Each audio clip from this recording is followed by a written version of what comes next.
இந்த புதுச்சேரி கவர்மெண்ட பத்தி நாம சொல்லியே ஆகணும். இது டெபினட்டா தமிழ்நாட்டில் இருக்கிற மாதிரி நம்ம திமுக கவர்மெண்ட் மாதிரி கிடையவே கிடையாது.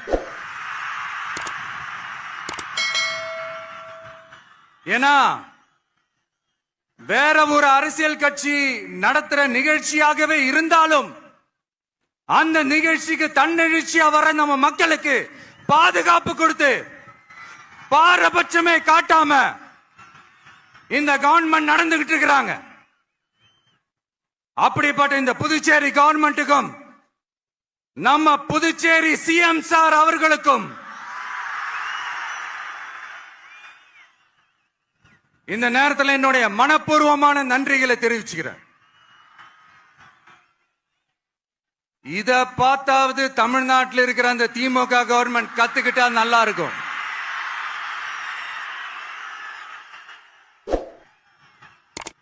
ஆனா அவங்க கத்துக்க மாட்டாங்க. பரவாயில்ல, வரப்போற எலெக்ஷன்ல 100% கத்துக்குவாங்க. அத நம்ம மக்கள் பாத்துக்குவாங்க.